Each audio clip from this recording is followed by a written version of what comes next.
दरभंगा में बीती रात 11 बजे के बाद अपराधियों का तांडव शुरू हुआ। विश्वविद्यालय और टाउन थाना क्षेत्र के शास्त्री चौक के पास करीब 20 राउंड गोलियां चलाई गई और दहशत का वातावरण पैदा किया गया। हालांकि कुछ अपराधी अंधेरे का लाभ उठाकर भागे, लेकिन 2 अपराधियों को पुलिस ने गिरफ्तार किया। देर रात पुलिस की स्पेशल टीम ने वहां से खोखे बरामद किए। मौके पर सदर डीएसपी एवं सिटी एसपी घटना स्थल पर पहुंचकर मामले की तहकीकात प्रारंभ कर दी। हम बता दें, दरभंगा में गैंगवार और अपराधियों का मनोबल कोरोना और बाढ़ के बीच बढ़ते ही जा रहा है। ऐसे अपराधी बाहर से आकर दरभंगा में अपराध करने की मंशा से प्रवेश करते हैं। 2 व्यक्तियों से पूछताछ जारी है और बड़े खुलासा की उम्मीद है। गौरतलब है कि दरभंगा में रात्रि के 11:30 बजे के बाद इस तरह की आपराधिक घटना को पुलिस बड़े अपराध के रूप में समझती है। सिटी एसपी ने कहा कि ये लोग किसी बड़े अपराध की मंशा से प्रवेश किए थे। उनके पास से 2 पिस्टल भी बरामद की गई है। तो दरभंगा में बड़ी घटना को अंजाम देने के लिए आए अपराधियों को पुलिस ने गिरफ्तार किया है। विश्वविद्यालय नाका 5 और टाउन थाना की पुलिस ने बड़ी मुस्तैदी के साथ स्पेशल टीम और आईटी सेल की मदद से इसे गिरफ्तार कर लिया। हालांकि कुछ अपराधी अंधेरे का फायदा उठाकर भाग खड़े हुए।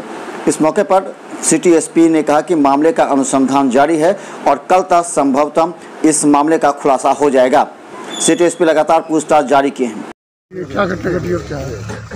थोड़ी देर पहले हम लोग को सूचना मिली थी कि यूनिवर्सिटी थाना अंतर्गत एक जगह है शास्त्री चौक, वहाँ कुछ अपराध कर्मियों के मूवमेंट की सूचना आई थी। ये भी सूचना मिली थी कि वहाँ पे इन लोगों ने फायरिंग करी। तुरंत वहाँ पे जो थाने की टीम है हमारी, वो वहाँ पे पहुँची थी। हमारी टेक्निकल सेल की भी टीम पहुँची थी और हमारी टीम को देख के उन लोगों ने फायरिंग करी। तो जवाबी आत्मरक्षा में पुलिस ने भी कुछ राउंड गोलियाँ चलाई हैं वहाँ पे, और उसके बाद इन लोगों ने भागने का प्रयास किया। तो हमारी थाने की टीम और टेक्निकल टीम ने बड़ी ही बहादुरी से इनमें से 2 अपराधियों को रंगे हाथों वहाँ पे पकड़ लिया। उनकी तलाशी ली गई। उनके पास से 2 पिस्टल भी मिली हैं, गोलियाँ भी मिली हैं, और इनके जो कुछ अन्य साथी थे वो वहाँ पे अंधेरे का फ़ायदा उठा के भाग गए हैं। तो उनको भी पकड़ने के लिए हम लोग ने टीम बना दी है। उनके लिए भी हम लोग छापेमारी कर रहे हैं। तो हम लोग इन सभी पे कार्रवाई करेंगे और पूछताछ करेंगे कि ये लोग कहाँ से आए थे और इनके बाकी अन्य साथी कहाँ पे। क्या लग रहा है सर, गैंगवार का क्या कारण, क्या गैंगवार के?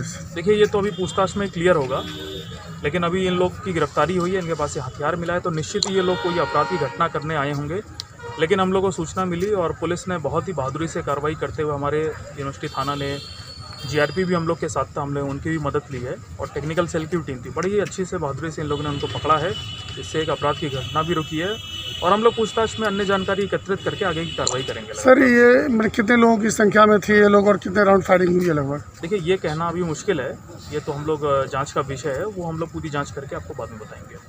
पकड़े गए अपराधी कौन है? थाना क्षेत्र सर कौन है? विश्वविद्यालय टाउन सर ये यूनिवर्सिटी थाना को सूचना मिली थी और यूनिवर्सिटी थाना के अंतर्गत ये लोग पकड़े गए हैं। बट हमारे साथ में टाउन थाना और हमारी कोतवाली थाना, वो लोग भी सब सहयोग में थे। थाना क्षेत्र कौन पड़ जाएगा था? यूनिवर्सिटी है। शास्त्री चौक तो टाउन पड़ता था। ये टाउन थाना क्षेत्र में। सर, इस सबसे बड़ी बात है कि जो जिस तरह की लगातार घटना दरभंगा जिला में जो फायरिंग की, क्या लग रहा है कुछ बढ़ गए तो अपराधी लोग उत्पन्न हो गए या कोई गैंग नया फिर शुरू हो गया?